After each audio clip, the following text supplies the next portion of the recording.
Rose, ein Rose.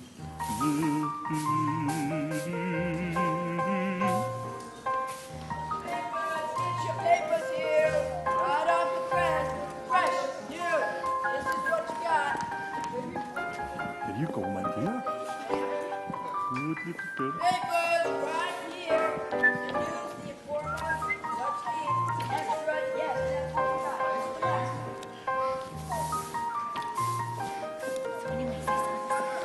Paper, please. Right here. Paper. Thank you. Alice. Ruthie, I don't know why you're always squawking at me. Because you know I need more dough. You're always holding out on me. I'm giving you You nothing never right give now, me woman. what I You want. understand that? What is You're wrong constantly with doing you? this. You know what? I'm But tired of it. You know what? I've had it. Oh, come.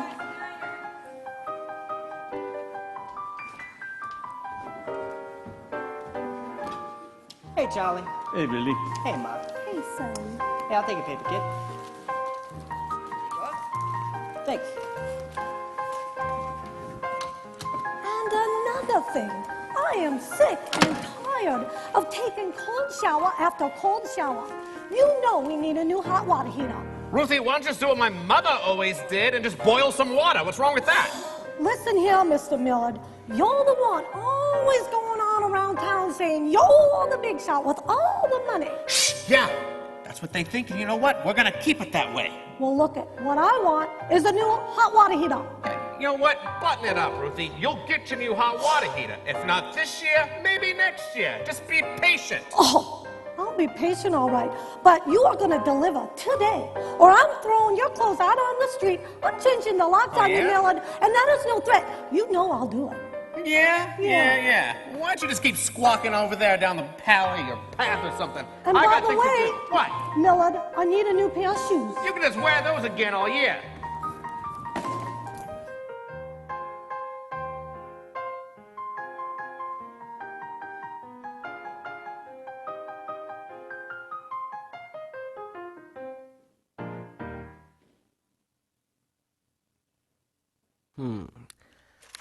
Vladimir von Lichtenschlop entered the swanky Paris hotel like he owned the place.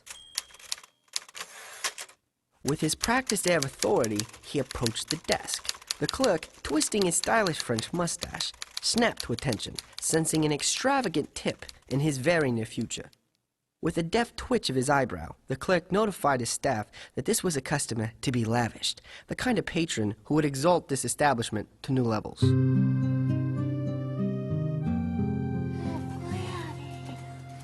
Not bad. Not bad.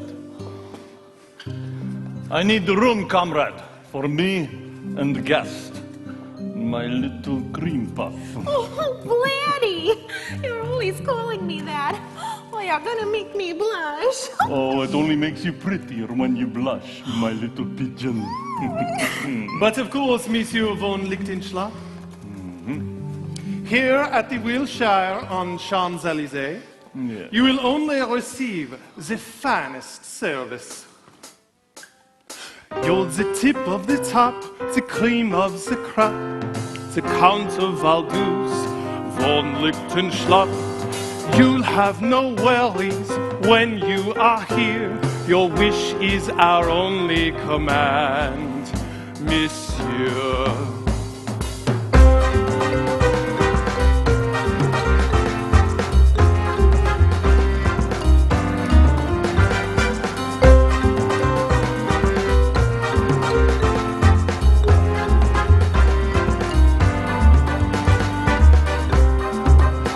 We love counts, we love dukes, we love kings and their queens. You're the bee's knees, you're the big cheese. Whether business or pleasure, whatever the weather, we will meet your every need, Monsieur. So how can we serve you? What can we do, sir? Give us the chance now to prove it to you. We'll shine your shoes, we'll let you choose the time and the place. You are the ace. We sing you this song just because you belong. Here at the Wilshire you can't go wrong. So how can we serve you? What can we do, sir? Give us a chance now to prove it to you.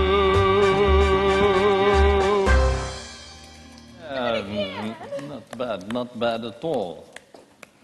Yeah, very good.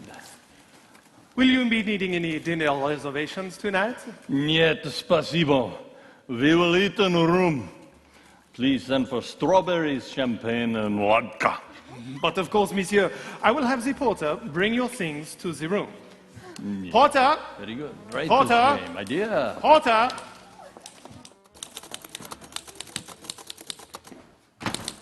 Porter. Porter. Porter! Oh, Mr. Miller, I didn't see you there. Been looking for you everywhere. Well, look at you, eating out like some big spender, huh? Guess you must have sold one of your lame stories. Listen, I need you to make good on the 3 months rent you owe me. Mr. Miller, I thought we agreed I had till Friday. Simmer down, still got 3 whole days yet. Nobody gets special treatment, Porter. It's stupid that I gotta come and hunt you down at the diner like I don't got better things to do with my time. Unlike you, who's living in La La Land, dreaming the day away, you dewdropper. Oh, Millard, you know I love it when you talk dirty. Did you check the box? Winnie said something about putting the money in the box. Check the box. Now, where do you get off drinking your Joe in here like you're some uptown swell? Why, you ain't working like everybody else in this town, I can't figure. You know, it really chaps my hide. You're sitting here living like King Tut while your wife pays your way. I guess she figures you're for a gold digger or something. Gee, Mr. Millard, you're all wet. One of these days you'll see my name up in big lights, and you'll rule the day you were such a flat tire. Oh, yeah? Yeah. Why don't you do us all a real favor? Get a real job.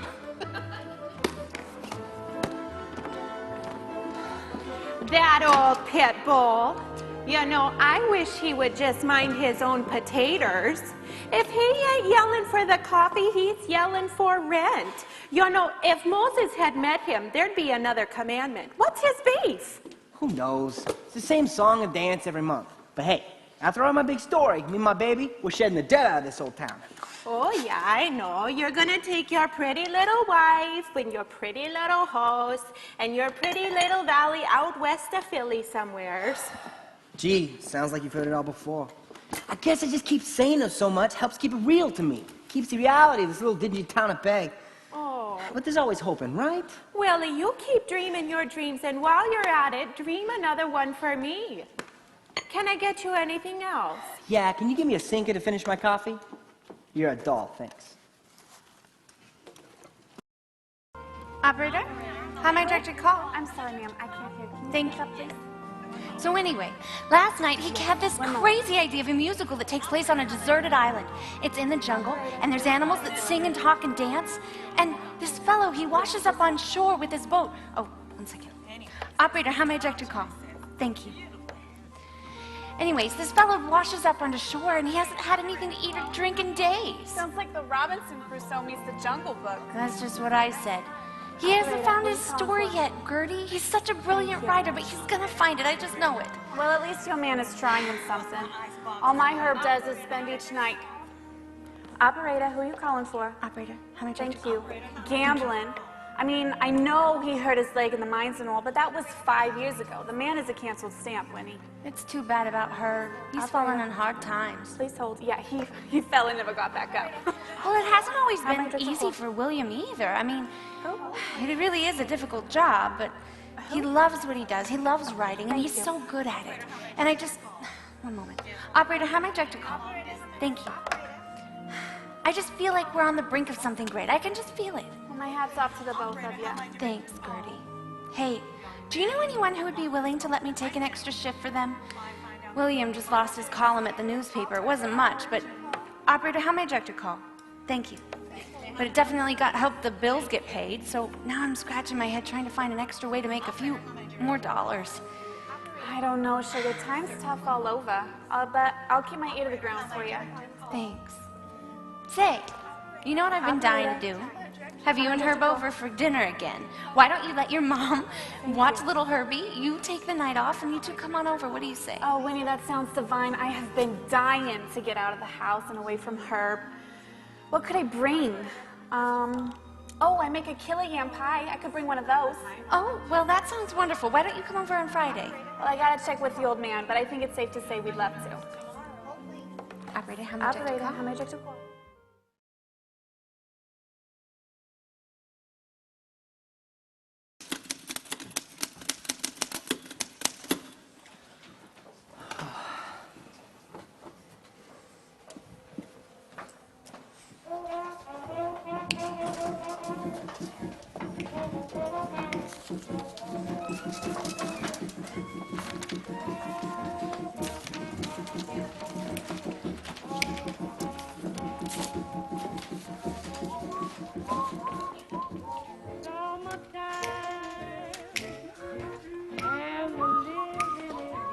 Hey, honey.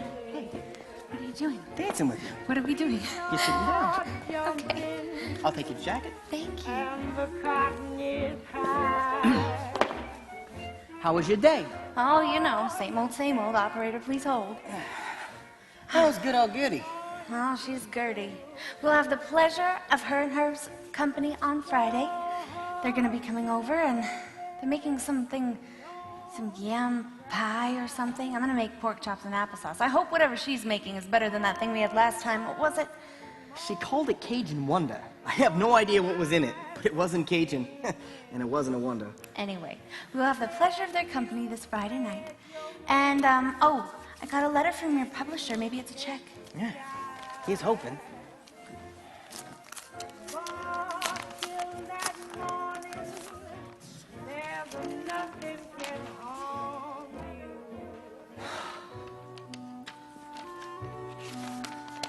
Dear Mr. Porter, we regret to inform you that we'll not be using yours. William, I love that story. Yeah, well, it's the fourth time it's been rejected. I don't know what I'm doing anymore, Winnie. I used to have a heartbeat on what they wanted. I could sell them any story. We could live off my writing. You're a wonderful writer. Why am I thinking I can do this? It's a child's dream. Maybe it's time I grow up and get a real job. I always knew I was doomed for the mines. It's the Porter calling. If you go off to the mines, you won't have any time to write. Look, Christmas is coming up. Why don't you write something about Christmas? Something like that is sure to sell. You're the most wonderful writer in the whole wide world, William. Well, I don't know about that, but I do know I'm the luckiest fellow in the world to have a gal like you. You're the song of my heart. My dream come true. That's why I'm gonna write the world's greatest story.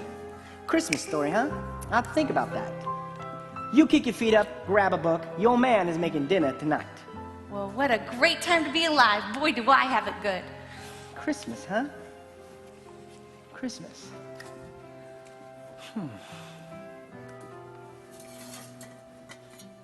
one could fathom the significance of the events that would unfold that starry night in Bethlehem. Joseph and Mary had braved the journey from Nazareth. She in her final month of pregnancy, and he with his new bride, to be counted in the census. Lowly shepherds, alerted by hosts of heavenly messengers, made their way to the stable, an unlikely place to find the King of Heaven. Magi from the east, who had been on a 2-year journey to find this king, were led to the very same stable by a phenomenal star that had appeared in the heavens.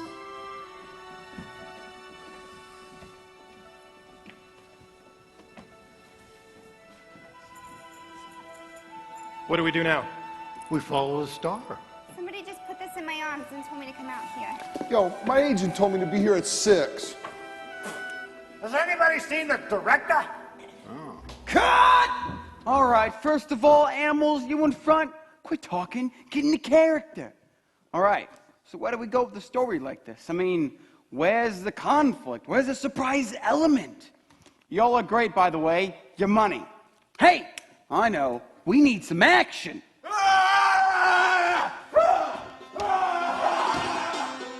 Perfect! Great costume. All right, action!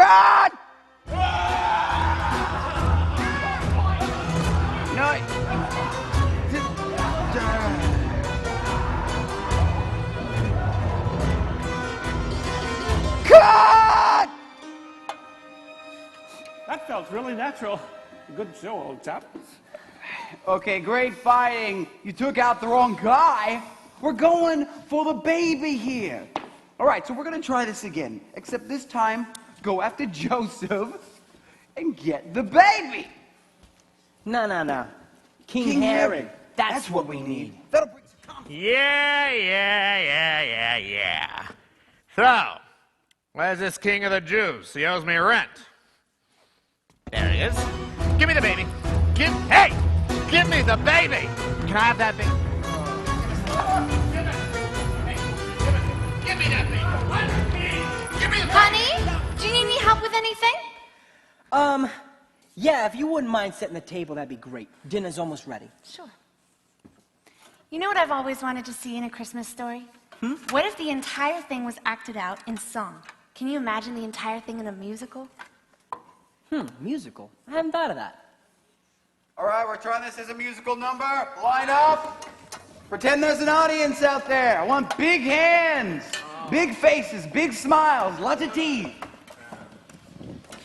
Great. I like someone modern, you know, like Gershwin. Can you imagine the entire thing with a modern spin on it? Gershwin, huh?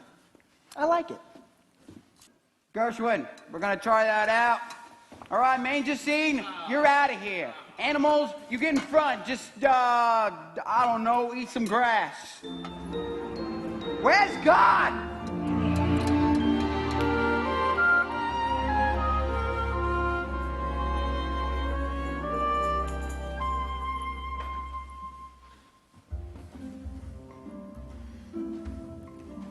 Way back in Eden time, the serpent lied to Eve. It was the utmost crime. You know, he took my kids from me. I knew right then and there I had to send my son. And so began the plan. So here we are, the time has come. On a starry night in Bethlehem, Mary had a little boy, and the angels cried, Emmanuel has come. My son has come to save, to take your sins away. You are my cherished ones, and you'll spend eternity with me. Yes, you'll spend eternity with me. What? No, it's sappy and it's predictable. Sappy and predictable. Are you gonna set that thing down or hold it forever? Oh, sorry, Winnie. Think about that later. It's gonna need some work. Excuse me? Nothing.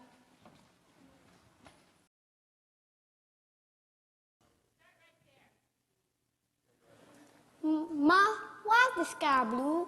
Oh, I don't know, Herbie. It's blue because it's gotta be some color. I mean, can you imagine a green sky or a pink sky?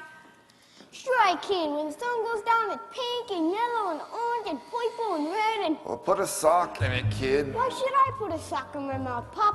That's gross. What are you and Rather about anyway? Why do I gotta go to the park, Ma? Pop don't wanna go, do you, Pop?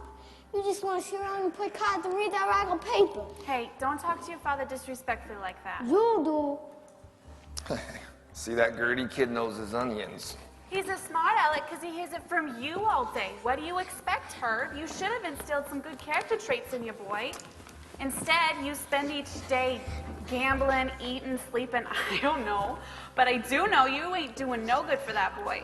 He needs his father, Herb. He doesn't listen to a word I say. Yeah, well, listen to yourself, woman. First thing out of your pie hole when you walk through the door is complaints about the dishes, the yard, the dust, and Noah. How are you doing, Herb? Or how was your day, Herb? Or how are you feeling, honey? Nothing. Herb, you've been fine for years now. There's nothing wrong with you. Mother dearest, can I get a cream pop? Hey, quiet, kid. The grown-ups are talking. I'd be quieter if I had a cream pop. Kid's got a point. I got a serious point. Here, here's a nickel. Go get a cream pop. Meet us up there. The porter should be here soon. Hot dog, thanks.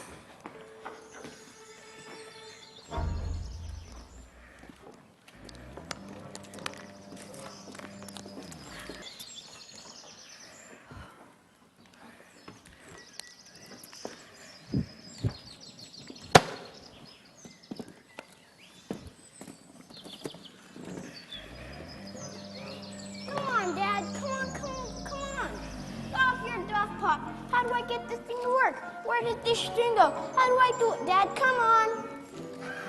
What were you thinking giving birth to a kid like this, Gertie? Never thought this would be my life. What? Going out gambling every night? That life? You've done no good for that little boy. Then make the initial donation, mister. Why can't you just act like his father and teach him how to fly the kites? Hey, I don't have to take this from you. Why don't you dry up, you piece of calico? What are you doing, Porter? Nothing, just spending a wonderful afternoon in the park with some friends and family. Uh-huh. Would you care for a meatloaf sandwich, Mr. Millard? Well, don't mind if I do. These just happen to be my favorite, Mrs. Porter. So, Herb, when are you gonna get back to work in the mines? How much longer are you gonna milk that leg injury of yours? It's only been, what, 5, 6, 7 years? What do you know? Doc says this old bum leg of mine is still on the mend. You know, I may never walk straight again. And I got this thing on my lungs lately. It's a condition I'm pretty sure the doctor wouldn't want me back in the mines for anything. Yeah. And when's the last time you saw a doc, Herb? 7 years ago? You know, it really just hurts me right here to see a guy down on his luck for so long. Must be a real hard life you're leading there. Hey, who asked you anyway? You know what I would do if I was you, Millard? Yeah? What? I would make like a banana and split. You've overstayed your welcome. Oh, that's a good one, Herb. How long did it take you to think that one up? A couple years?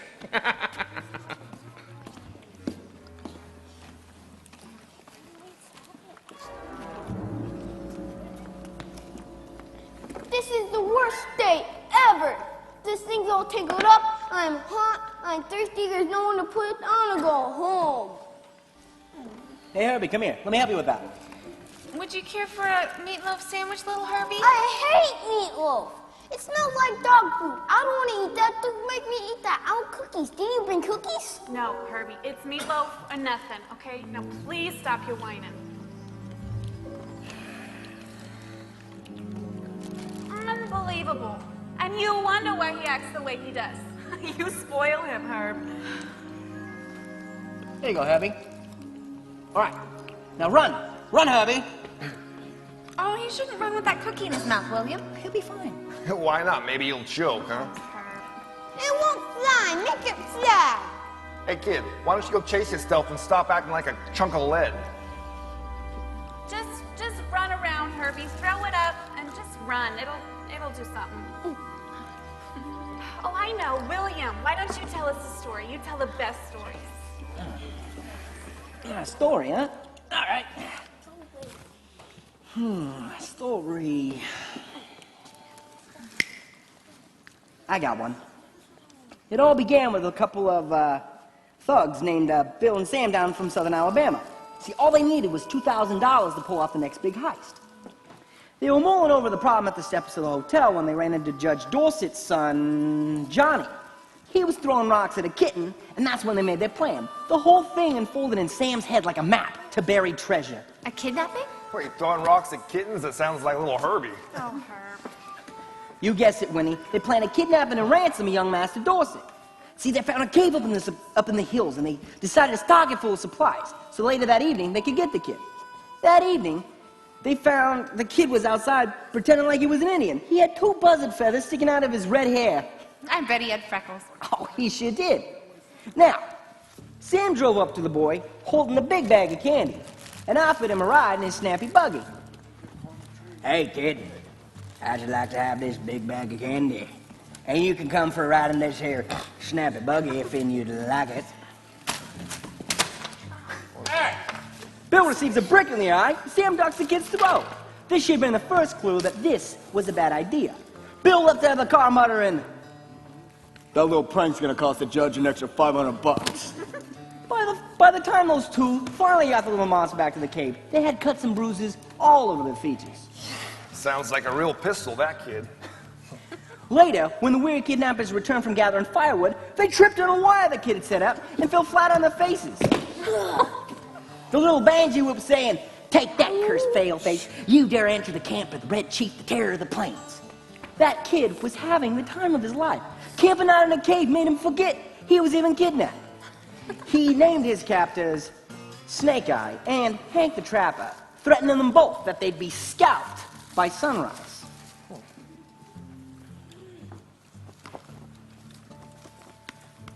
He's scalping them all. I want to go camping in Plains. So we can please. Hey, you want to be scalped? I don't think so, kid. See, it was a long night before they finally bedded down. Every couple of minutes, Red Chief will remember he was a pesky redskin, tiptoed to the mouth of the cave to look for enemies of the cursed paleface.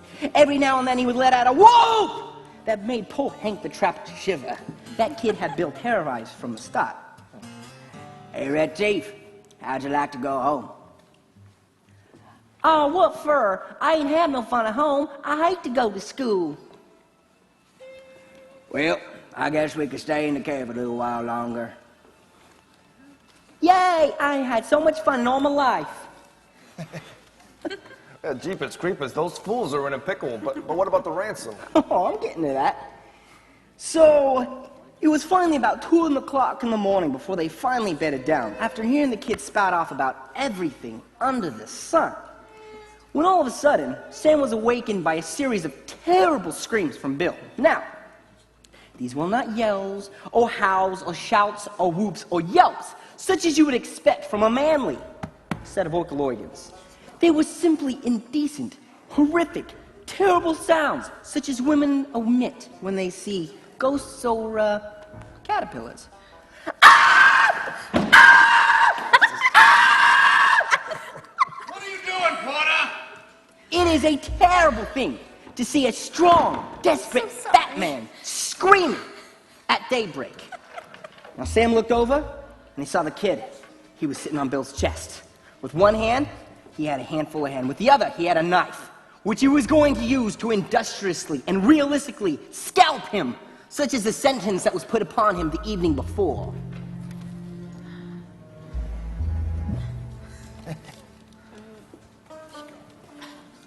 He's scalping him, Ma. I want to go camping Plains. Pop, so we can please. Hey, come on, kid. When you're older, kid, all right? When you're older. You don't want to get kidnapped, do you?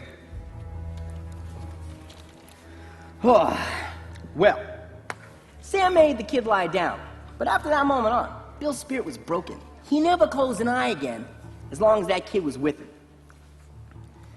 When morning struck, Sam decided to go into town to let the judge know of the ransom demands. When he got back to the cave, he found Bill, who was backed up against the back of it, and the kid threatened to smash him with a rock.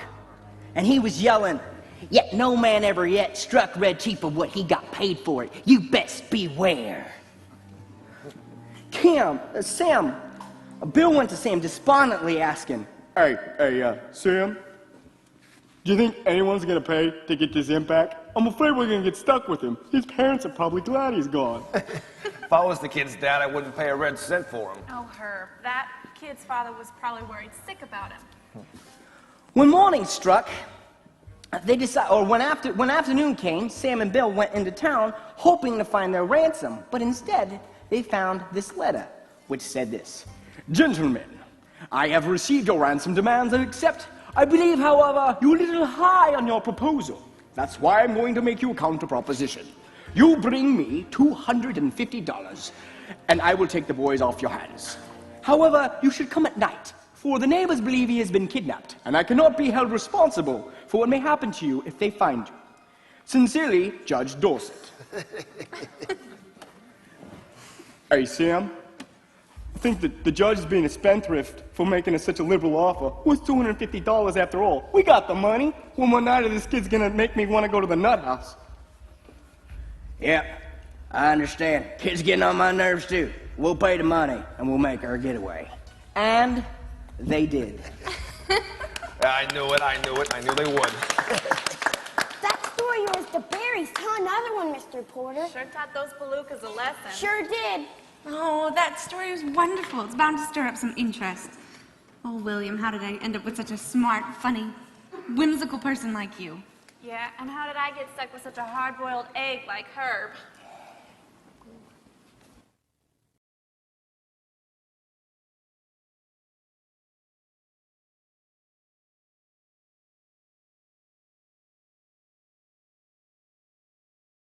So this kid, Charlie, he's a real whippersnapper. Like no kid you'd ever imagine, see? He's got these guys crying for the mama. I mean, like he's dressing like an Indian and he's running around and he's kicking them. I mean, he's being a real pain.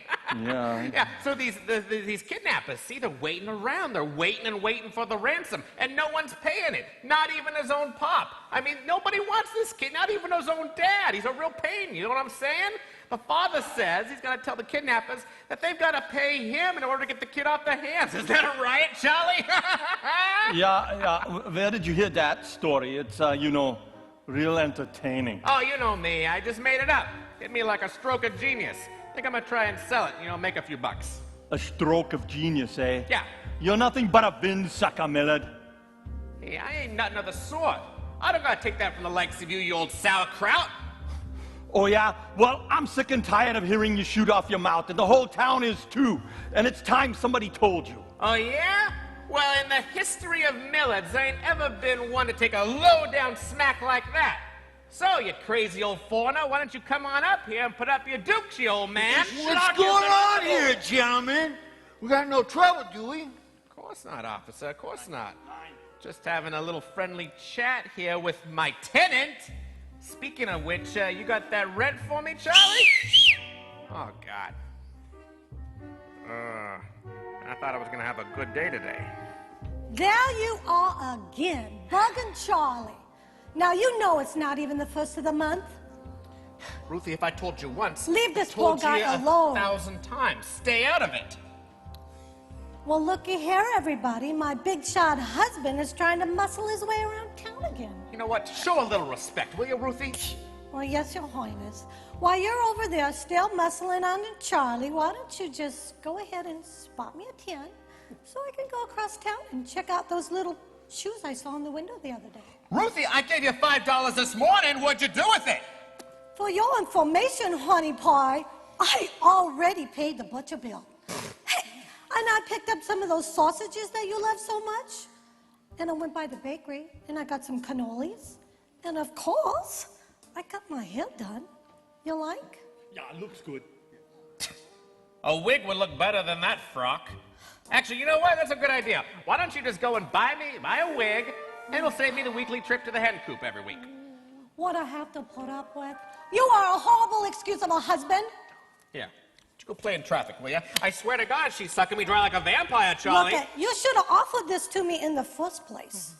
So long, Charlie, officer. Women. Can't live with them, can't kill them. So, Charlie, the rent. Friday.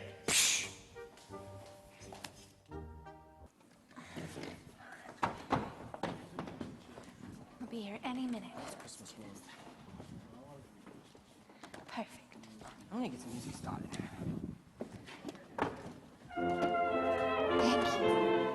That'll work. Can you grab the other chairs? Yes. Thank you. Oh, they're here. Good time. Mr. and Mrs. Hose, I'll take your jackets. Mother. Dear. Wonderful. So nice to see you. You too, dear. William? Sorry, Mrs. Hose. No problem. Father. Darling, it's so good to see you. Good to see you, too. It's always good to see you. I canceled all my appointments and cleared my schedule so we can come as soon as you asked. You made it sound so important. You know, I worry about my little girl. You look... Is everything okay? I'm perfectly fine, Father. Mother, thank you so much for making the trip all the way to Winston. I know how the 3-hour drive tires you so. Oh, yes, dear, my poor nerves. I simply don't understand why you insist on having Father and I come down here when you know you could simply come up and stay in the guest house. You know, there simply is no suitable place for us to stay here in your little town. Mother, please, let's not start that. Let's have a nice evening together. Anything to Very drink, well. William? Very well. Well, let's see, Dr. Hose. I got orange juice and tea. How would you like a nice hot cup of tea? I was hoping for something more substantial, but tea. Sylvia, you, dear? Yes, Prince Preston, that will be wonderful. I will need something to take my evening elixir with. You know, darling, doctor has me taking so much these days, something in the morning, then again at noon, and again in the evening. Oh, Mother, is it for the pain? Oh, Winifred, dear, it's for everything. The pain is unceasing, and my nerves, you know, they never give me a moment's rest. All right, it's 7 o'clock. Sorry, my parents must be running a little late. Pop must have had a run a little late on a shift at the mines. So, William, my boy, how is your column coming? Mother and I were so relieved to learn that you had something reliable to depend on while you work on your other stories. Well, times are tough, Father, and the newspaper regretted it, but they can't use his column anymore. But I'm taking on an extra shift at work, and with that, we're doing just fine. You know, William, a man in your business, well, it's admirable for a man to pursue his dreams, but there comes a time when a man must put down his pen and pick up his axe, so to speak. Your stories were doing well for a while, but you must change with the times too, William. You know, we look to you to take care of our Winnie, and I hope you take that seriously. Dr. Hose, taking care of Winnie is the top of my priority list. I smell taters. Hey, Pop. Sorry we're late. I couldn't get that Constant truck out of the mud. Yeah, your pop busted a fence post trying to get the truck out. But we're here, and we're hungry. Hey, how you doing, Dr. Hose? Mrs. Hose? Nice to see you, of course. Always a pleasure, I'm sure, Mrs. Porter. How many times do I gotta tell you? Call me Bev. Hey, how about these two kids of ours, huh? Yeah, William. That's a fine meal you got laid out here, Winnie. Thank you, Bev. Well, it's pretty much ready to go. All right, can we all be seated? That's right, son. Enough of the formalities. Let's dig in. Hunt, stop. I couldn't agree more. William, will you bless the food, please? It would be an honor, Dr. Hose. Dear Heavenly Father, thank you for this meal. Thank you for letting us share it with friends, and thank you for letting us share our hearts. We thank you for this meal. In your name we pray. Amen. Amen. Beautiful prayer, William, and a beautiful dinner, darling. So, Doc, how's the practice going? That's going Still well. Plenty of crazies up there in Philly to keep you in tall cotton? Yeah. Oh, thank God there's somebody to look after all them mixed up folk. Well, that's for sure. I wish you lived closer so that you could help my neighbor. She's a real nut. What would you say to a lady who puts her cabbages in a baby buggy and walks them down the street singing lullabies to them like they was her own kids?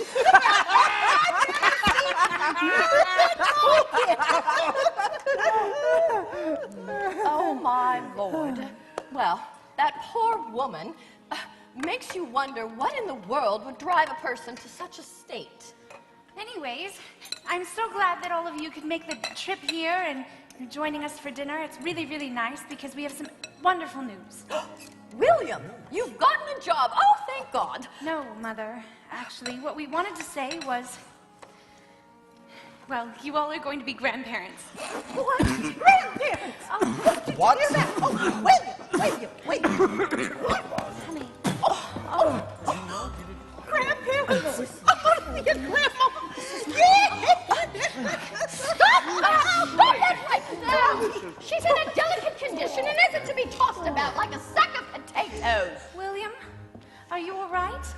I'm sorry to spring it on you like this. I just thought it would be such a nice surprise to hear it all at once. Another Porter? Oh, I couldn't be happier. Oh, that's the cat's pajamas. And how first grandbaby. Congratulations, darling. I know you're going to make a wonderful mother. I don't know what to say. I just don't know what to say. Well, of course you don't. You don't even have a job, and you don't even have one on the horizon. My goodness, how irresponsible. Who's going to pay the bills when Winifred's time comes? This is so irresponsible. Honestly, young people these days. It's as I was saying earlier, William, it's time to put aside childish dreams. You're going to be a father, young man. Precisely, Preston. Even if that means he has to be, our grandchild has to be raised by some kind of a mind digger. Well, it's better than nothing at all, which is what you are right now, William. Mother. Hey, lady, I don't like you talking to my son like that. Settle down. This is a night for celebration. My William, he's a good egg. We don't need no blue nose, wet blanket comments like that raining on this prig. So that. Well, I will not stand here and be spoken to like that by some dirt-digging, uneducated simpleton. If you had taught that young man his responsibilities, none of this would be happening in the first place. As it is, William, I have heard enough. I, for one, have every faith in these two kids of ours. When Georgie and I started out, we had nothing. And we sent every one of our kids to college. And if I have to listen to you shoot off your mouth for one more minute, I will not be responsible for what is going to happen next. Can we please all just calm down? I understand the news came to a little shock to us. But can't we sit down and talk like human beings? No, I will not. I will not stand here and be spoken to like that. It's unacceptable. Never in my life. Oh, my nerves. Oh, Princeton, I can't take another minute of this. Please gather our things. We need to go. We'd better find another place to stay for the evening. I'm very sorry. Winnie, I'm so happy for you, darling. And William, you will let me know if you need anything, as I'm certain you're going to. Mr. and Mrs. Porter, I regret that our evening had to end this way, but as always, it was a pleasure seeing you again. Good night. Ma, I got it. Maybe it'd be best if me and Winnie had some time to talk. Thanks for sticking that one for me. And, Pop, I'll take a look at that fence and I'll let you know in the morning, okay? Night, kids. Hot sucks! I'm gonna be grandpa. I love you, kids.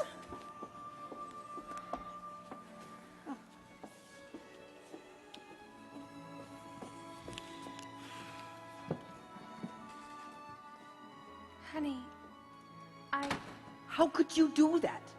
You embarrassed me in front of your family. What makes you think that was a good idea? I'm sorry, William. I didn't think it would go like that. No, you didn't think. William, please don't be mad at me. Mad? Oh, you decided to surprise us all with this big news. No warning. Winnie, how are we gonna afford a baby? I know it's not what we expected or planned right now, but we're gonna be fine. I know we will. We can still have the house and the property my parents got for us. The only difference is that we can have a baby. You're not mad at me, are you? No. I'm not mad. It's just really bad timing. Sorry I came unscrewed like that, but it's your parents. They have a way of making me feel like dirt. I want you to have everything. I want you to have that house west of Philly with the white picket fence so our kid can play in the yard. Are you even happy we're having a baby, William? Yes, of course. It's just really bad timing. But don't you worry, my darling. God will take care of us. He always has, and he always will.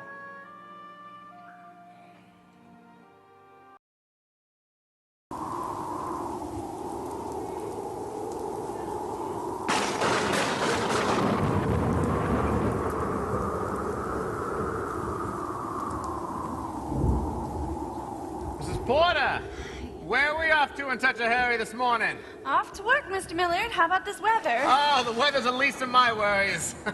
Oh, yeah? Well, what's troubling you? Oh, I think you know what's troubling me, Mrs. Porter. Have you had a chance to look at the calendar lately? Guess 5 days past due on your rent. I've tried to be patient and logical, but enough is enough. That's why I've decided to actually hunt down the actual breadwinner of the household instead of that worthless excuse of a husband of yours. So, you got any answers for me? How about I pay half now and half on Friday? Does that work for you? It's better than nothing. Give me that thing. It's soaking wet out. So, how many houses do you own, Mr. Millard? I own 12 storefronts and 15 homes. Plan on doubling that in 2 years' time, Mrs. Porter. Good for you. No, you know what would be good for me? Is if I can escape that leech of a wife of mine who's nickel and diming me every 5 seconds of my life. I swear she's a financial vampire. Every time I get ahead, she's balking about something else. Now she wants the tuition for my son's private school. Why, he can't go to public school like everybody else? Who knows? Well, it sounds like times are tough for you, Mr. Millard. Yeah, you can say that. You'll be good to give me the rest of this on Friday, yeah? Oh, yes, but now I gotta get to work. Yeah, Bye. yeah. Well, tell your husband to get a real job, that schmuck.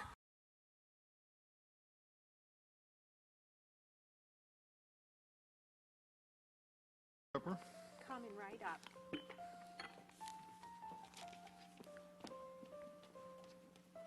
Thank you, Rosie. You're so welcome.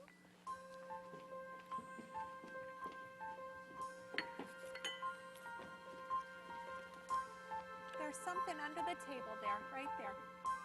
Go ahead and grab that, Charlie.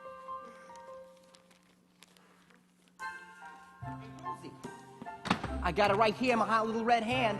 Remember that story I sent off? Yeah. Well, I finally got an answer. I just couldn't wait for Winnie to get home. I had to open it with friends. All right.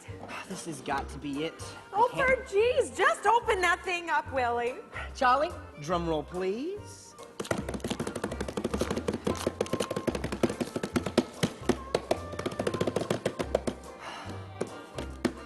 Rats. What a blow, Willie. Ah, du Lieber. I'm so sorry. I really liked that one. Oh, they don't know from nothing, Willie. Why, you gotta get some Jack's approval beats me. Yeah.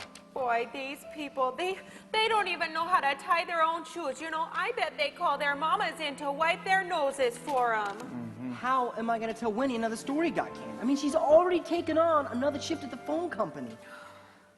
They're just not interested in what I have to sell them. Now, don't you talk that way. You're breaking my heart. You know, me and Rosie, we believe in you. Oh, that's for darn sure, Willie. We sure do. You know, I'm just a simple Minnesotan lady, but man, if I had my druthers, I'd be on that next train up to New York City, and I'd tell those killjoys they wouldn't know a gift horse if they was looking it in the mouth. Yeah. Well, like it or not, they're the ones who say who make it or break it. So like it or not, I gotta write them something they want to hear, and they're just not interested in my brand of story. They are ninny hammers, you know. They don't know their head from their elbows. Yeah. How am I gonna face Winnie? Looks like this is it. Looks like I'm doomed for the Porter calling. What? Carrying bags at the hotel? This is Winston. What hotel? Good one, huh? You get it? Porter, carrying bags, hotel. Charlie, you have no idea. I wish that was the Porter calling. No, it's time for me to do what my father, grandfather, and every porter since Adam has done. And go and work in the mines. Oh, now that frosts my bum. What a big fat waist, Willie. Oh, but those mines are always hiring. Yeah, the mines are always hiring. But you don't have to give up on your stories. You can still work on them, yeah? Yeah. Who knows? Maybe I'll get inspiration in one of those filth holes. Oh, gosh, how am I going to tell Winnie? Promise me, please, promise me that you will not tell Winnie. Oh, no. Your secret's safe with us. Right, Rose? Oh, yes. You know, I wouldn't breathe a word, even if President Warren G. Harding himself tied me up and threatened my life. Thanks, fellas. You know, I bet that we could come up with some inspiration. Why, ideas are just bouncing off the walls. All we need is Well, one good idea. Yeah, you know, let us help you out. Wait, take this picture here, for instance. Thanks, fellas, but I've all but gone crazy trying to come up with something new and fresh. No, wait. I got an idea. Supposing some egg who's been all around the world walks in through them doors, and he's got stories of all the places that he's been. Why, you could do a show that follows his travels to Persia. You mean India? All right, I can see that. Well, and he's some kind of high roller, and he knows people who knows people. And he's got a whole entourage of pretty girls that are dancing, and they feed him all sorts of things. Ew. Or supposing this guy is a mobster. Oh, you mean like a tough guy with a Tommy gun? Yeah, turf wars and Tommy guns. Yeah, this old Banyan guy. He could be a mob boss, and he has to outmuscle the mafia. We warned you what would happen if you set foot in our turf, Gimpy. Now we're gonna pump you full of lead, see? Are you talking to me? Who else? Yours rent. 3 months now. Get him!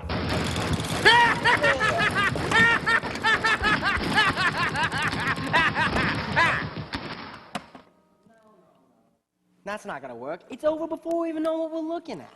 All right. So, say this guy isn't a mobster then. Say he's a spy, playing like some ritzy swell.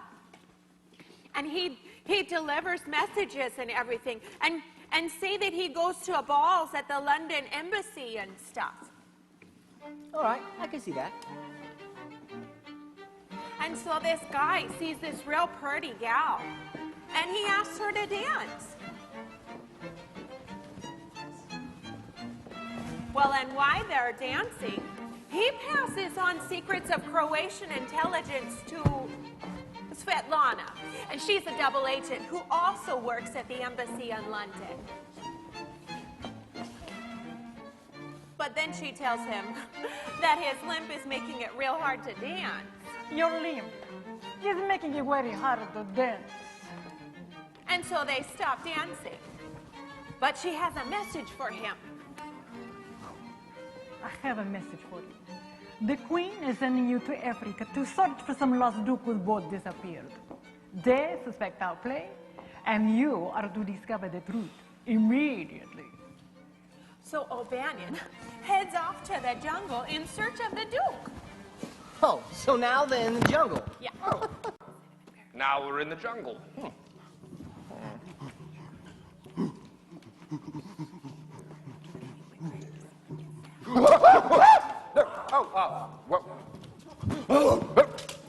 No, ape man, ape, you see, yes, I am from London, you see. Yes.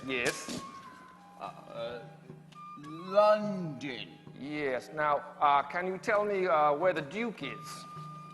Can you tell me where the Duke is? No, we seem to be having a problem communicating. I was on a ship, you see.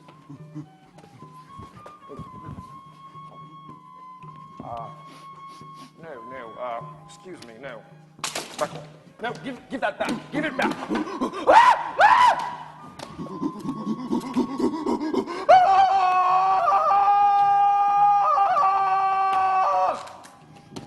Hey, what about the dancing girls? Oh, Charlie.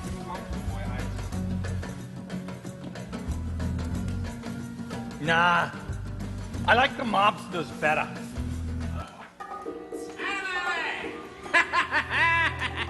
Get out of my way! So, thought you could hide out in London, huh?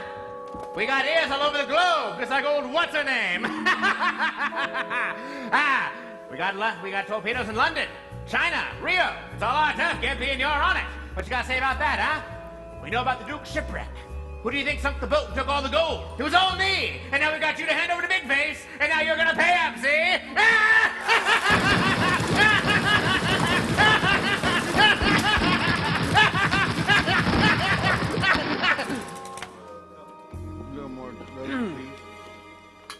Charlie, Rosie, thank you for all of your colorful thoughts. I will keep them into account.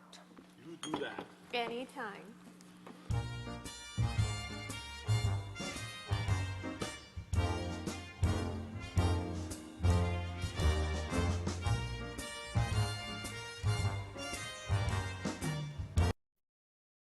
So I'm thinking about maybe going to seeing a man about a dog tonight. Huh? Any of you boys interested? Hey, where'd you find a bootlegger in Pennsylvania? I'd love to get my hands on some of that hooch. I hate that prohibition. You think I'll ever get rid of that law? Hey, that 18th Amendment has got to go. Them ossified pinko senators in D.C. will not let it go on forever. You can be sure of that.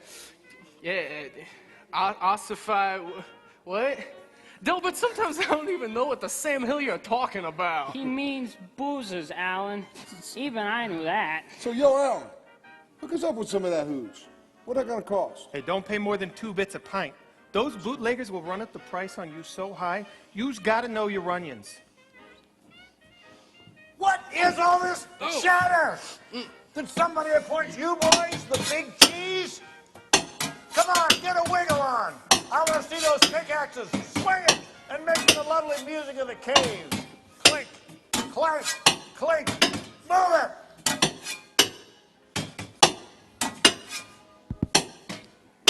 Hey, fellas, meet the new slave. This here is William Porter. Hey, Will. How you doing? Hey, guys. Porter, meet your crew. Alan, Bert, Calvin, and Delbert. Bert, boss. Yes, Calvin. These boys pretty much been born in the mine, so they can show you the ropes. You boys make him feel right at home. Sure thing, Don't worry about it, problem, boss. boss. Hey, welcome to paradise. You see this? This is an axe. We use it to chip out the coal. It don't take much skill. But you're gonna be sore tomorrow. Yeah, and he's permanently blackened with his coal dust. And so, me and the boys were thinking about scoring some hooch later. You interested? Can we trust you, Porter? Yeah, we gotta know you ain't gonna go ratting on us to the bulls. No. Yes, you can trust me. No, I won't rat. So all I do is just hit the wall? Yeah, hit the wall and break it off. Yeah, and then I just scoop it up and put it in this here coal cart. Hey, you know, you got me thinking about this gin joint me and the boys used to go to. We called it a speakeasy, you know, to confuse the bulls, but between you and me, we weren't learning to speak easy. Yeah, Calvin, we know what a speakeasy is. Calvin, Delbert, get to work! Faster, faster! Elisabeth, Bert, you come with me. Got it, boss.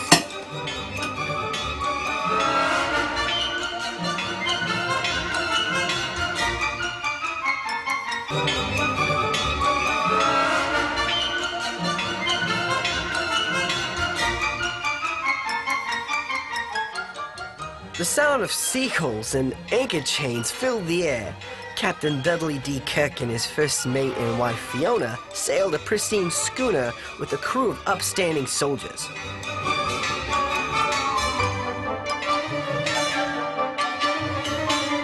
They were out to set a new standard of moral excellence on the high seas in a time when pirates and marauders terrorized the shipping trade routes.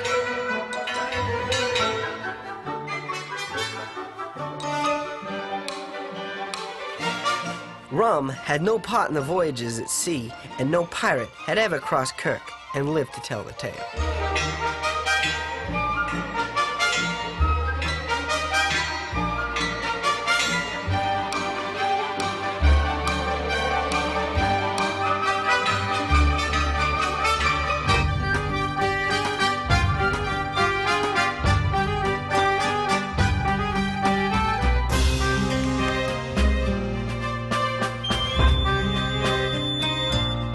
Ahoy, matey! Ahoy, Captain! Welcome aboard! There she be. She's the bride of the port. She's the queen of the sea. Queen of the sea builds to bows. Scrubbed from hills to her bow, said to welcome us now. Welcome us now. Colors are vast, we're here at last. We're back, we're ready to serve and sail the seas.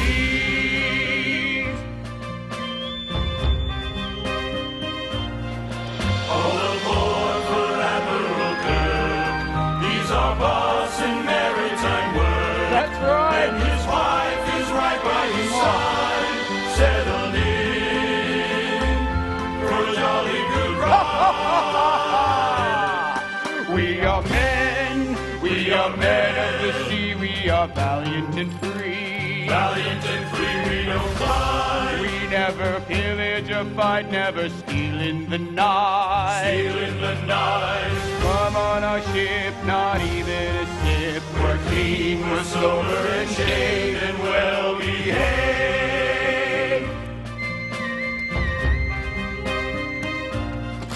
Hoist the mains, tie up the jibs, set the course for the Bay of Pigs.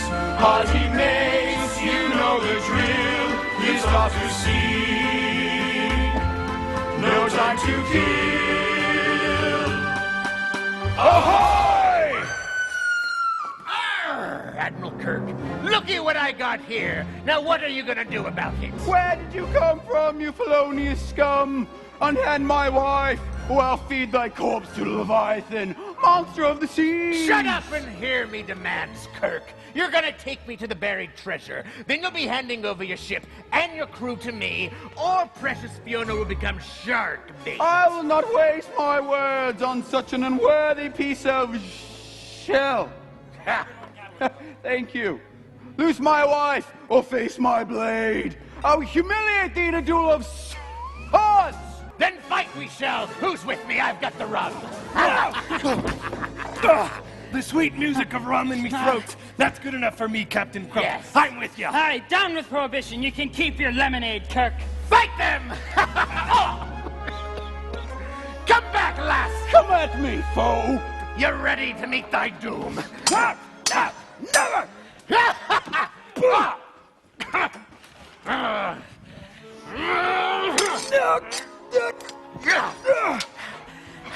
Give it up, Kirk, you old yeasty wagtail. For you haven't got a leg to stand on, for I've taken half your crew already. When will you learn, Crump? Crime does not pay. You're clearly defeated here. Throw down your sword and surrender your pride. My fair Fiona has taken the swindlers captive. What? You have underestimated your adversary, you dim-witted maggot! I'll never stoop down to you, for your highfalutin morals and sissy sword skills sicken the likes of me. You're already lost! Enough words, eat my blade! See, Kirk? Now you've done it. Now you're gonna see Hades. No! I will never surrender! Nor will I give in to your terrorist demands! Never compromise!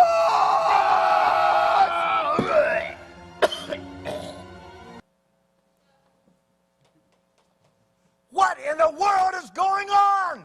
Why do I not hear the sound of tiny little hammers clinking and a-clanking? Back to work, slackers. I ought to dock your pay. You're working late tonight, boys. You owe me an extra hour for sure. We got a big order to fill.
Hi, honey. Hi. Day 15.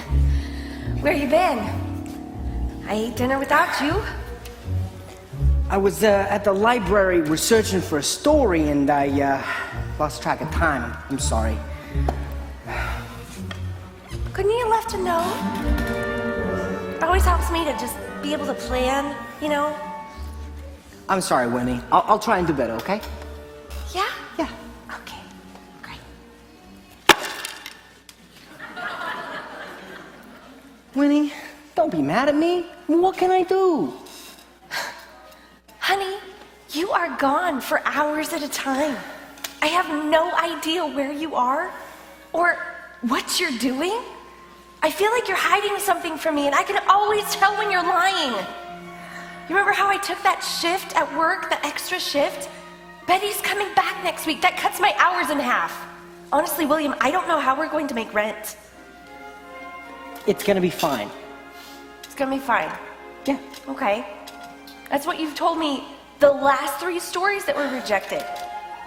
But William, without me, we would not be paying our bills right now. I am going insane, and you tell me it's gonna be fine? I've got something all ready for the publishers, and they won't say no this time. What makes this time any different, honey? Well, it's a shoo-in. I promise. William, I just don't know what to do. Why can't you go out and get a real job like other people? Honestly, William, I've had it. Maybe my parents were right.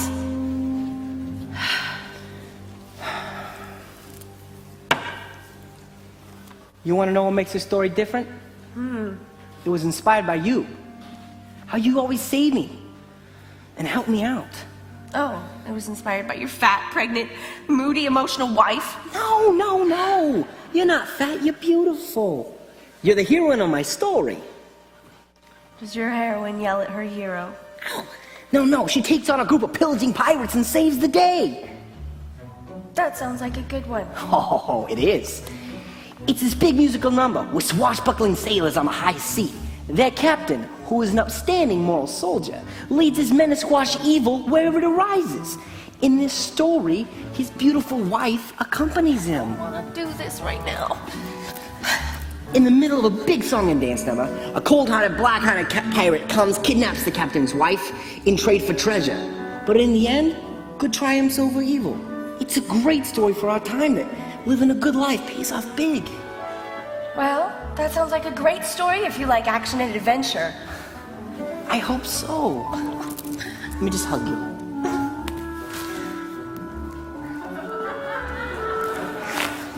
Honey, you know what my favorite stories of yours are? The ones that come right out of our life. The ones that have so much meaning and truth to them. That will be your story, William. So what you're telling me is my big pirate story isn't the story I've been hoping for. It's a great story, honey. It's just, I think anyone could write it, and you're so much better. I don't mean to hurt you. I want to see you be successful. And what if what you're good at isn't musicals? What if what you're good at is touching people's hearts and changing their lives? That'll be your story, William. Why don't you talk to God and see what he has to say about all of this, huh? That's just it. I don't know how to hear from him about this. Sorry. Guess what? What? We're gonna have a baby. Yeah, we are.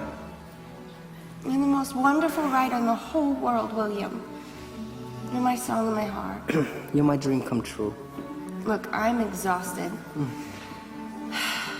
I'm gonna go to bed, but don't stay up too late. And I'm sorry I left your dinner out for a while. It's probably not that good. It's all right. I'll be in soon, okay? Good night. Night.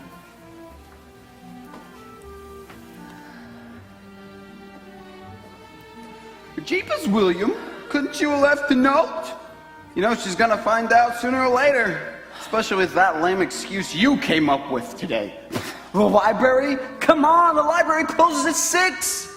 Yeah, I hate lying to Winnie. It gives me a stomachache. Ugh. Yeah, me too. She wasn't too keen on the pirate story either. Yeah, well, I kind of didn't figure she would be. She tends to be the voice of wisdom in my head. I take offense to that, sir. What about me? What about you? What are you, like my guardian angel? Sent from the Almighty himself. So, did you do a little bit of rearranging? Yeah, Charlie's Diner is way better than my sinking kitchen.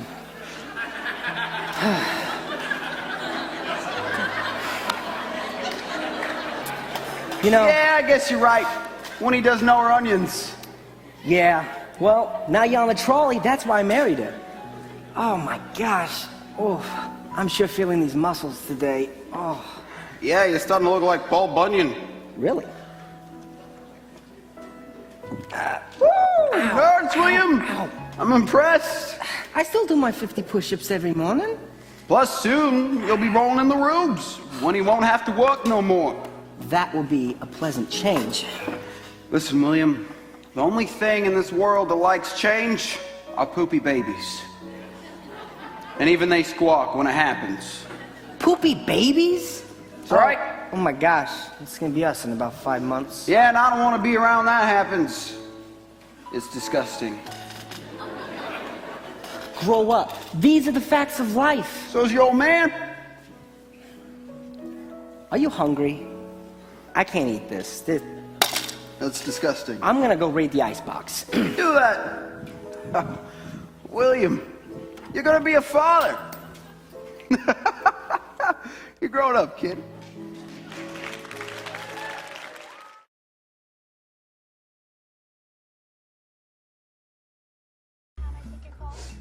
Operator.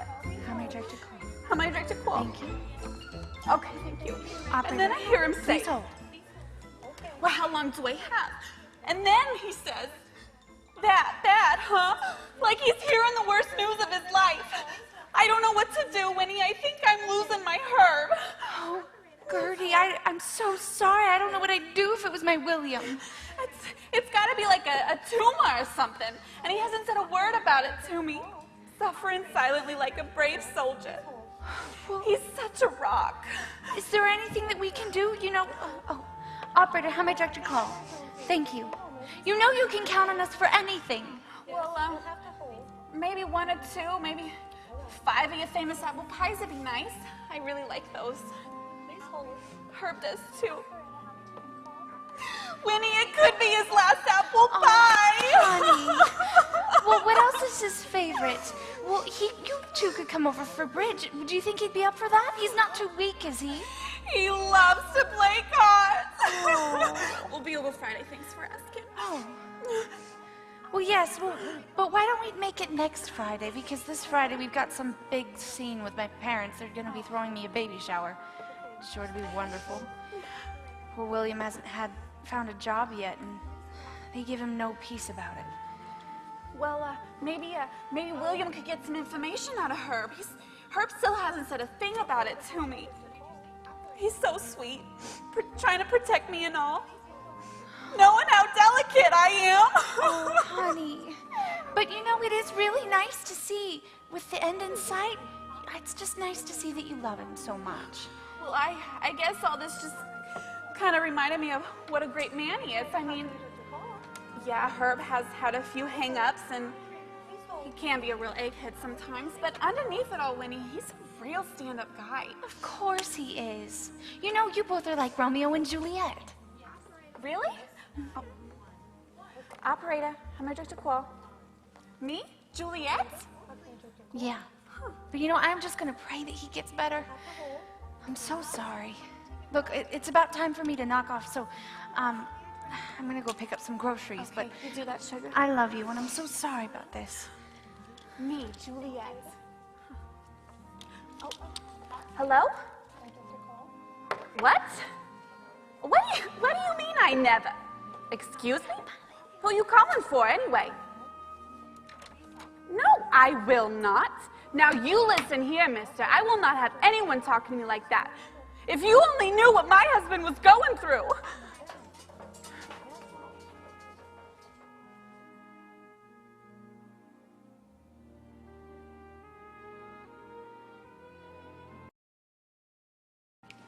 Something from the heart. Something from the heart. What does Winnie even mean? Yeah, what does Winnie mean? A family drama? Maybe we could have a story during war times. You know, a mother saying goodbye to a son who's headed off the war. All right, like the Civil War. That'll work. Yeah, there were a lot of heart-rending stories from those times, too. And it'll have a lot of action.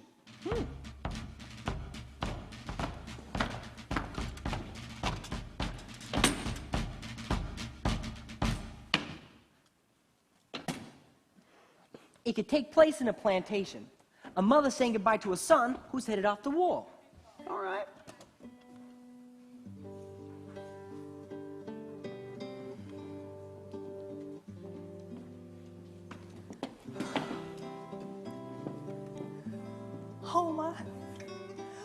promise you'll write?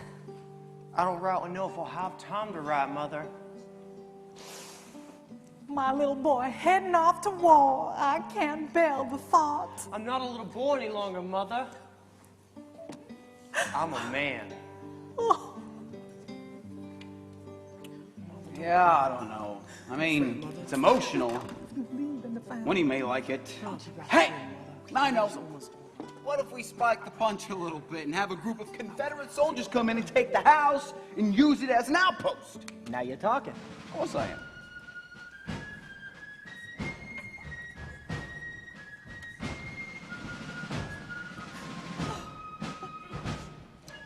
Then the slaves can be on a lather over the crops that the soldiers have ruined.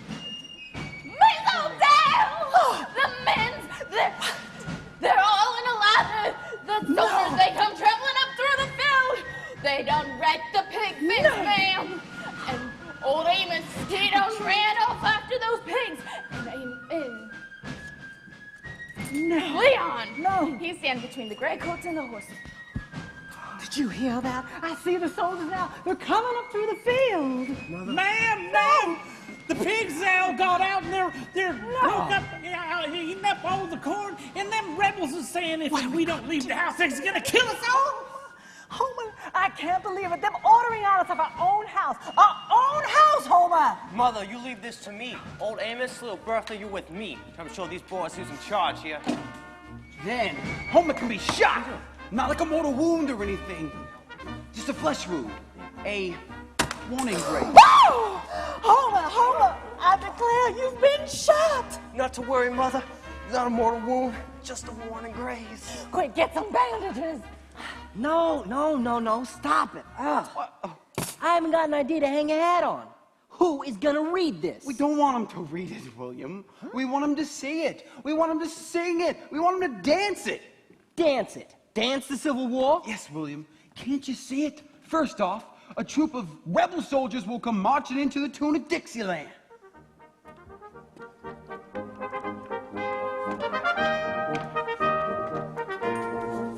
Then, a group of pretty Southern belles will come a-swishing in, bidding their soldier loves farewell as they head out to war.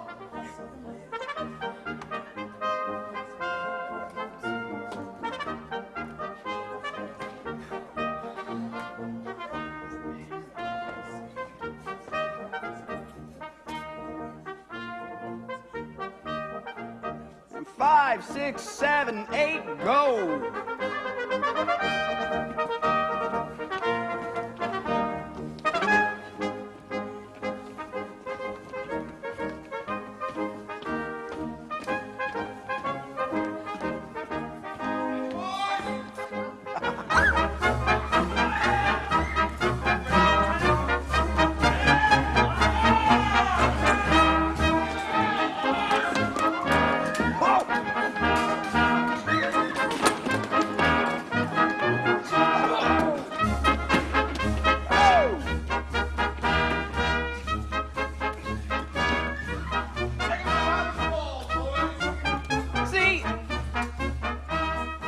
Now that's action.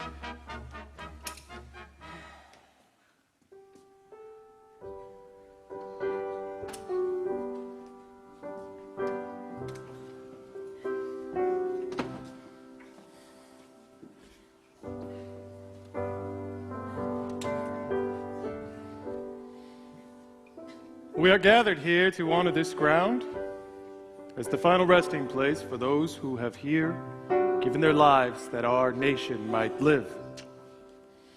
We here should highly resolve that these who have fallen shall not have died in vain, that our nation shall have a new birth of freedom, and that government of the people, for the people, and by the people shall not perish from the earth. Now that we have seen this war come to an end, I, Abraham Lincoln, President of these United States, by virtue of the power vested in me as Commander-in-Chief, do order and declare that all persons held as slaves within these United States are, and henceforward shall be, free. Glory, glory.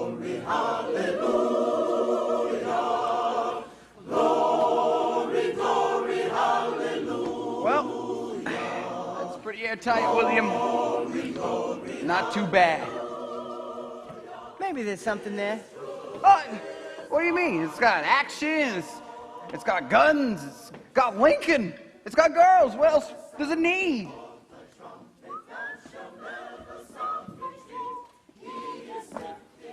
Just have to think about it.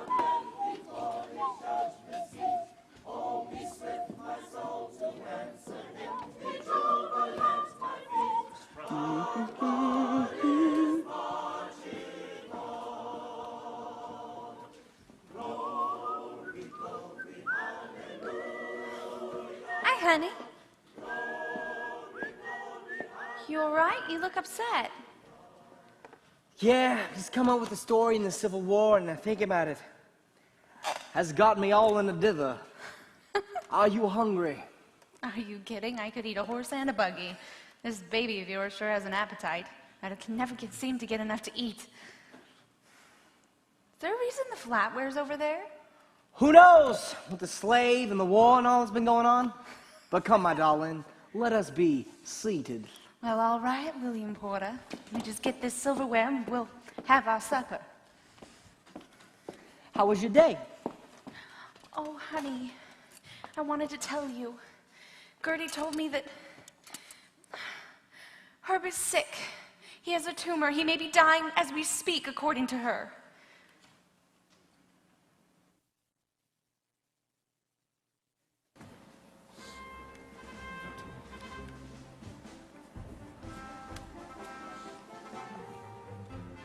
Okay, boys. You're moving like a herd of snails. Speed it up. You know the sound I like.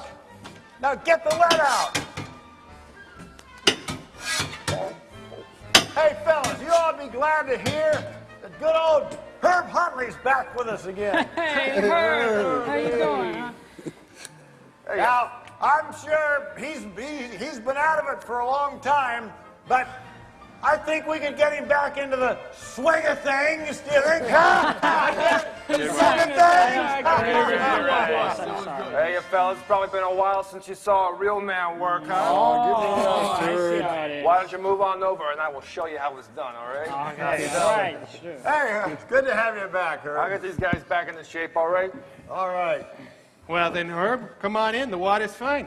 Yeah, what, you got tired of house cleaning, huh? I couldn't handle wearing an apron and doing legs work, Hey, eh? I never thought you'd last so long. I bet you Gertie's glad to have you out of her hair, huh?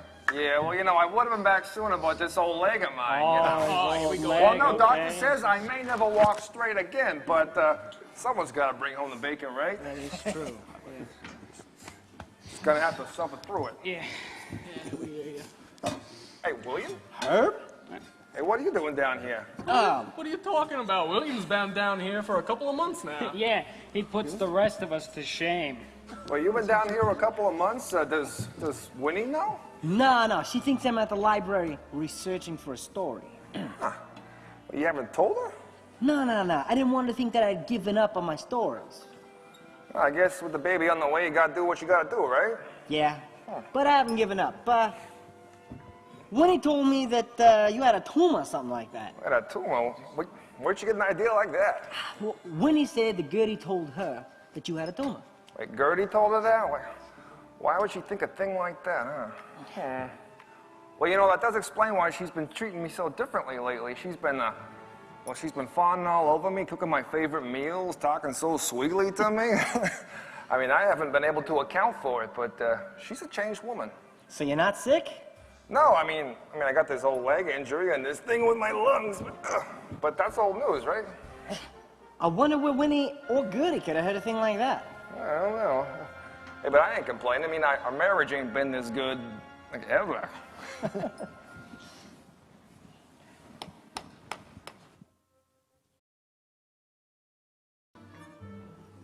Oh, hey there, Millard. What you looking at? Oh, I like what you've done with your hair. How'd you get it to come out of one nostril like that? Well, it's nice to see you too, Rosie. Guess what? Got rid of that old ball and chain. Got me a Declaration of Independence. A declaration of... Is that what you're calling your divorce? Mm-hmm. Oh, Millard, you should be ashamed of yourself. You are sick. Oh, Rosie deserves better than you. Deserves better than me? That woman's giving me more misery than you can even imagine. Every time I bring a dime home, she's spending it on glad rags or fancy parties for out-of-towners. No, I don't believe it. You're just making it all up. That's gossip. You want to know something else that's just not gossip? That woman can down more liquor and alcohol than any man I ever met. Sometimes she can go for weeks on end and not stop. One day the coppers are going to catch wind of her, and they're not dragging me down with her. I don't believe it. Ruthie, she just always seems so kind and caring, helping out at the ladies' auxiliary at church and all. Why, the whole town, we thought that you had married up. Married up? Married up? Married me a crazy she-devil, that's what I did. Which means I'm pretty free now. What do you say? Oh, boy, you sure deserved it, man. If I was married to you, I would be turned into drink as well. Rosie, come on. Sorry about the baby, Mrs. Porter. Hey, Ma, can I get a piece of cake? No, Herbie, you just wait to dinner and you just mind your manners, okay? Hey, listen to your mother, Herbie. Did you see that, Winnie? He's like a dream. Well, my son is going to treat his mother right. Can I get you anything, Winnie? She doesn't want anything, Pop. I already asked her. So, Georgie, how are things going down at the mine on the West End, huh? Oh, you know. Shh. You twos. Show a little respect. This is no time to be talking about work. Sorry, Mother. It's all right, Bev. Oh, look, your pants are here. Perfect. There goes any chance we had a peace and quiet. Try to be civil, Bev. Remember Winnie. Thank you for coming, Mr. and Mrs. Host. Oh, my Winifred. Oh. Thank you, darling. Oh. Let go. Yes, yes, yes. Okay, then. Thank you, thank you. Oh, Winifred. Darling. Oh, we came as soon as we heard. I haven't been feeling well and didn't know if I could make the trip again. But when I heard about the baby, well, I knew you'd need your mother, so I had Father call for the car. Thank you, Mother. How are you feeling, darling? Are you in any pain? There was a little bit of pain, but I'm doing better, and the doctor asked me to not go to work for a few weeks and until I've recovered. I just feel like I failed. Oh, darling, you haven't failed. Winifred, darling. Sweetheart, please don't say that. You're not the one to blame. You've been single-handedly carrying the financial burdens of this entire family. It's far too much to ask anyone in your condition. William should have insisted you stay home and rest. It's no wonder you've lost the baby, dear. Big surprise. She's blaming William. It's quite obvious that you're completely worn out. You do have my delicate constitution, dear. I never worked when I was pregnant with Winifred. She's never worked. This is, of course, difficult for all of us. Regardless of our opinions about the timing, we're all looking forward to the baby, and I think it's appropriate that we all take time to grieve our loss. Winifred, darling, it's good you'll be taking time off from work, and is there anything Mother and I can do to help financially during this time? No, Dr. Holes, that will not be necessary. William, don't be so proud. We all know that your writing isn't paying the bills around here. Sylvia, let's not start that dialogue right now. Bev, I'm not trying to start anything. I'm simply pointing out the needs of our Winifred. It's important to us that we know that someone is here taking proper care of her.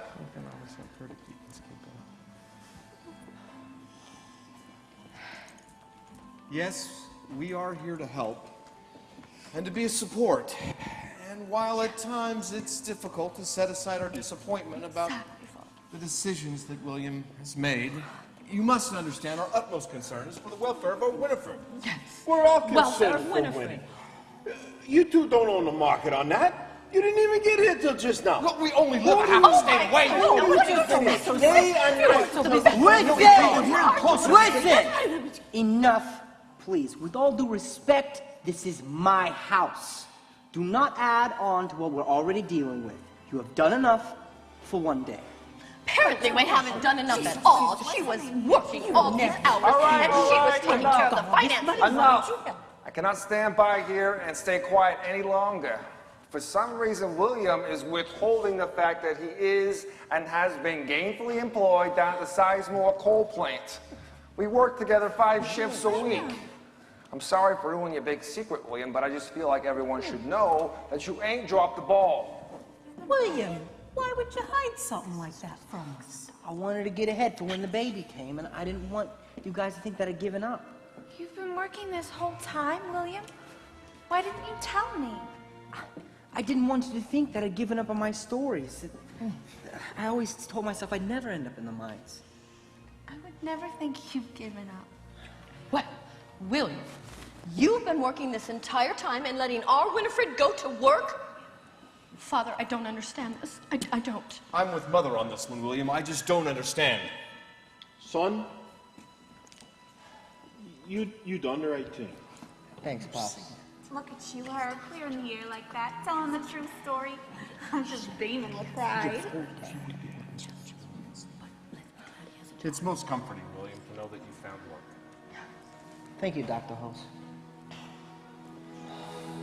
Did someone say something about dinner? Because I've been smelling that fried chicken this whole time, and I am starving.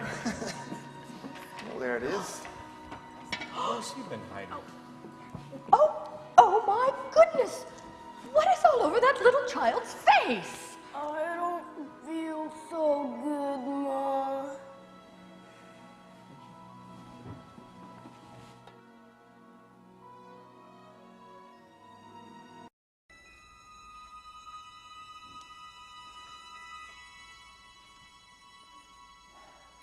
Talk about a curved ball, huh? Yeah. Never thought I'd be so connected to a little fella I never met. Yeah, well, hey, at least you didn't blow her like a baby in front of Winnie.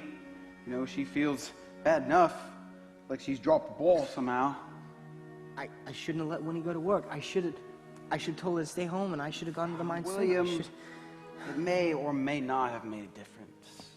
Sometimes these things, they just happen. I gotta make it up to Winnie. Hey, you'll be all right.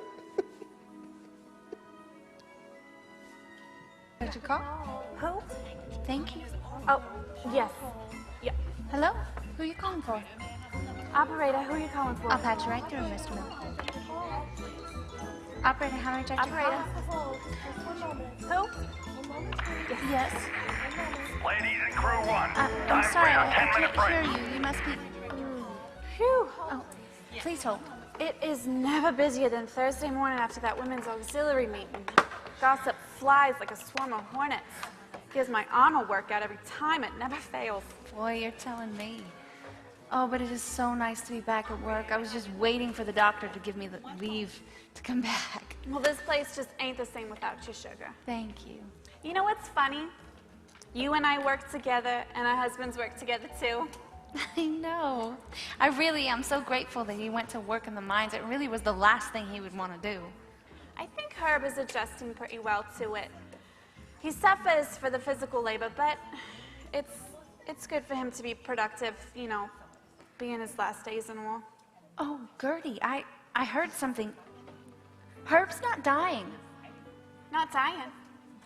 Well, what do you mean? Has William heard something? He hasn't said a word about it to me. Nothing. William asked Herb about it, and Herb said he had no idea what he was talking about.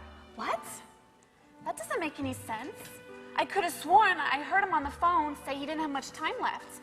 And Herb's been acting like such a different person. I mean, he treats me like a queen, and he's helping around the house, and he's even helping with little Herbie. I mean, what else could account for all the change? Well, you have been a different person lately. I mean, once you found out about everything, you just were singing his praises and making all his favorite foods and just loving on him. Maybe he's treating you the way that you're treating him. Winnie, you could be right. You mean he's not dying? I got so balled up over nothing. I mean, I really like it. I mean, Herb and I's relationship has never been this good. So, where did I get the idea he was dying? I don't know, you heard something and maybe he was talking to someone else? I don't know. He's not dying. I got so balled up. I guess that's what I get for eavesdropping. Well, it hasn't done you all bad, would you No. say? It's been wonderful. Say, I wanted to ask you a question and see what you would say about it, but I have this idea. I'm thinking about selling the property west of Philly that my parents gave us to use the money to publish one of William's wonderful stories. Winnie, isn't that your dream property? I mean, you and William are always talking about your dream house and your dream picket fence. Yes, well, but we could build the house another time, and right now it's something that we need, and if I can make William's dream come true, that's good enough for me. It can be my Christmas present to him. Winnie, that's the sweetest thing I've ever heard. Oh, you. Hey, Rosie, can I get a cup of Joe? So, fellas, Absolutely. I got something in my pocket, and you're gonna guess what it is. You got 20 questions, go. Oh, I love this game. And I'm pretty good at guessing, too. All right. Is it alive? No. A stick of licorice. Charlie! No. You can't start with a question like that. You need to start with something big and narrow it down. Oh. All right, let me do the guessing. Do we have one here at the diner? No. Something in your pocket, and it isn't alive, and we don't have one in the diner. A rock! No. Charlie, you did it again. What? Is it metal? No. All right. Is it made of paper? Yes. Uh-huh. Paper. Paper. It's a cigarette. Nine. Billy doesn't smoke, Rosie. No, it's not a cigarette. Are you sure you don't want me just to tell you? You're never gonna guess what it is. Well, that wasn't 20 questions yet. right. Come on, we were just getting on a roll here. It's made of paper and it's in your pocket. A napkin. No. It's a document. A legal document. You're getting hot? Maybe you would have guessed it, but I'm just gonna tell you anyways. We got approved for a loan. Hot dog! Oh, a loan for what? A loan to start building a house west of Philly. I'm so excited to give Winnie some good news, especially after losing the baby and all. Oh boy, Billy, that's really good news. It couldn't have happened to two nicer peoples. I'm gonna cry. That's just so sweet. Oh, I'm gonna cry. And the best part of the whole thing is, I'm waiting until Christmas to tell her. It's gonna be my Christmas present. That is so romantic, Cole. Oh my, Winnie's gonna love it. Winston won't be the same without you two. What two? Porters? Yeah, sure. Winston won't be the same. It'll be better. Maybe I'll finally get some tenants that can pay their rent on time. Never you mind, Millard. Never you mind. Just don't go spreading no chin music like you know something you don't. All right, don't cast a kitten. Tell you something I do know, though. Old Ruthie wants me back. Yes, sir. I've decided to think it over, and you know what? Might be kind of nice to have her back. I'm a terrible cook anyways. Take you back? You split up? No wonder you've been sitting around here all gloomy lately. Now, I thought that she was the devil incarnate. Why would you want to take her back? Well, okay. Maybe a little bit of that was a little over-exaggerated. That's all I'm trying to say is, truth is, Ruthie, she kicked me out. She told me to go. Oh. We had this big old fight, see, and she said she was through and that she'd had it. I tell you all, it's been a pretty rough go. Bachelor living, it ain't for me. To Well, be honest. tell the truth and shame the devil. Honorable Judge Rosie, can we take a look at Exhibit A? Millard, the liar, who made us all believe that he threw his wife out on his rear. In fact, it was he who had been kicked out on his own rear. How does it taste? How does it feel to have a nice taste of reality? You know, I can't say as I'm going to miss your ugly mug around here. I'm tired of you complaining about my food 3 meals a day. And I'm fed up with you too, you know. Best of luck to you, you old dog, and the Lord bless Mrs. Millard, you know. Whoo, she's gonna need it. Ah, applesauce.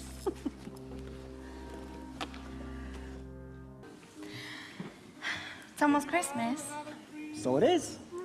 Look, I know it's tomorrow, but can we just maybe give our Christmas presents to each other tonight? I was thinking the exact same thing. Okay. I sold We got our a loan property approved west from of the Philly bank so so we that can we start can do building. what? You go first. I sold our property west of Philly so we can publish one of your wonderful stories. You sold our land? So we can publish one of your wonderful stories, will you? But what about our house? We can build a house another time, and I mean, it's something that we need right now, and I just thought it would be so wonderful to see one of your stories published. Now, what was it that you gave me? I didn't hear you. The bank approved the loan so we could start building our house. William. Yeah, I guess it is a little funny. Really? Well, look what we just did. We both were thinking of something that would mean the world to the other person, and... We cancel out each other's gifts. Well, we have all this money now, and our dream house is finally in sight. And no land to build it on. What do we do? Hey, let's go to church.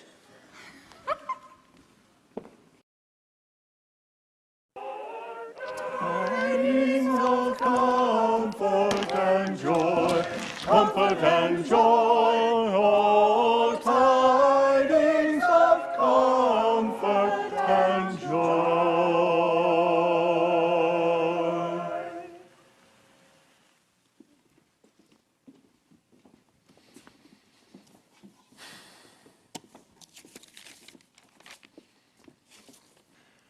I must apologize, my dear brothers and sisters, for normally at this point I would lead us all in communion and we would take the offering. However, it seems right to me that on this very special day we take a new direction. In this season, in this dark time in America when so many of us are going through hard times and suffering, it seems right that we should turn our eyes to our Maker and our Savior, and remember that great sacrifice. Indeed, the greatest sacrifice ever made. Imagine, if you will, the Maker and Creator of all the universe, in whom and by whom all things were made. Now, do you think that He ever wanted for anything up there in the glory and perfection of heaven? Do you think He was lonely, surrounded as He was by a myriad of adoring angels? No, indeed, brothers and sisters. God is omniscient. He is omnipotent. He is altogether complete in and of Himself. Yet, in that perfection, He chose to make a people who would be made in His own image, who in their true design would walk in relationship with Him, and He would share His heart with them and His secrets, and they would love Him. Now, there came a time when those people chose not to walk with Him. They chose to be their own masters, and they left communion with God. Now, here is the good news that I want to share with you today. Here is the reason that we are gathered together to celebrate Christmas. That same God, that perfect, holy, powerful God who needs nothing, who has everything, decided to make the ultimate sacrifice for a people who didn't know Him, a people who didn't love Him, who didn't want Him. He left the glory and beauty of heaven to become a man. That's right, brothers and sisters, a human. He who is God became one of us. Now, why would He do that. He was bored. He wasn't bored. He wasn't needing some kind of adventure. I'll tell you why. He did it because he knew that by coming down, making the ultimate sacrifice and dying for our sins, it was the only way to repair the breach and restore our hearts. He made that ultimate sacrifice by coming down into our filth because, well, he did it because he loves us. Congregation, do we love him? All right, why don't you turn in your Bibles to that very famous scripture telling us how our Savior entered the world. We will begin in Luke chapter 2. Wow, that's an interesting take on Christmas. A love story. Kind of makes you think. It always kind of reminds me of that stuff Winnie's talking about. A story about the love and from the heart and all that chatter. Love will make you do anything. I mean, look at this thing between you and Winnie. What do you think of that? Oh, yeah. I'm not supposed to talk in church. But seriously, that is just classic. A story for the books. Hey, what if you wrote about that? That's your story, kid. Write it.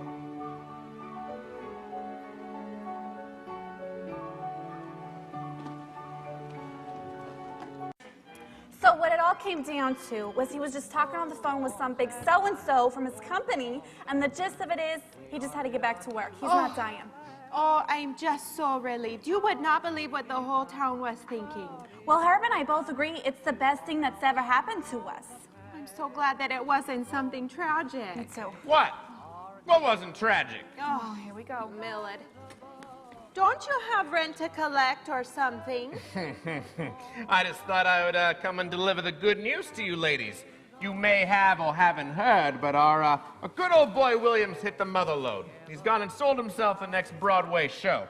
And now the governor is going to be awarding him some sort of award. They're naming a street after him, and I guess he and Winnie are moving to New York now. You hear about that? Where did you hear all of that? First off, didn't I always say that William was going to be the next big thing? I mean, I love the guy like a brother. I always said that he was pitch perfect. But to answer your question, I heard it from Ruthie, who heard it from the butcher, who heard it from his wife, who was down at the hen coop. That would make sense why none of that was true. There is no Broadway show, there's no award, and they ain't moving to New York. No. But William's story did get published with some so-and-so in New York, and it's up for release later this year. That's what I said. Oh, my. Oh, God. Here we go again. Oops. Looks like you're in trouble with Mommy. Oh. Here we go. Hey, Millard, why are you standing there beating your gums when you know you're late picking up Max? Ruthie, I was just trying I don't want to hear it, Millard. Hey, girls, whatever he said, you take it with a grain of salt. Because that man over there likes to go on about things he know nothing about. He's just full of a lot of hook'em. So come on, let's go. Max isn't waiting. You're coming with But me, I Ruthie, let's can't go. No, My come on. dogs, they're killing me in these shoes.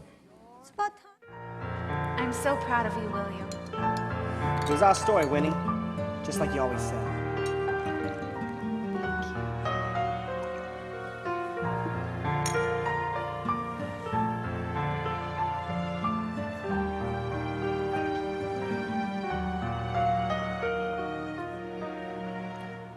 I was lost and hopeless, searching in the darkness, down and blue.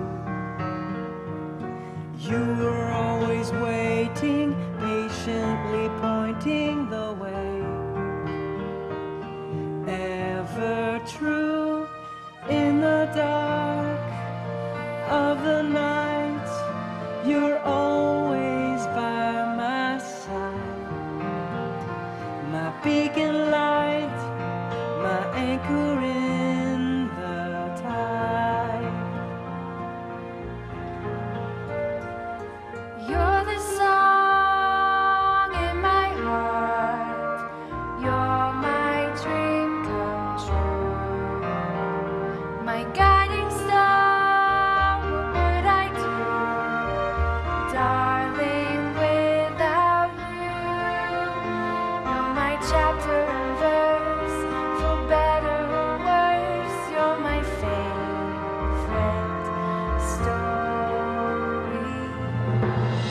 trusting were easy, life would be breezy and not stormy. God is very patient, waiting for the day we turn to see things clear through his eyes. We realize he's the author, we're the page, and his love for us, the story of the age. You're the song in my heart, you're my dream come true, my guiding star. What would I do? Jesus, we love you. You're our chapter and verse.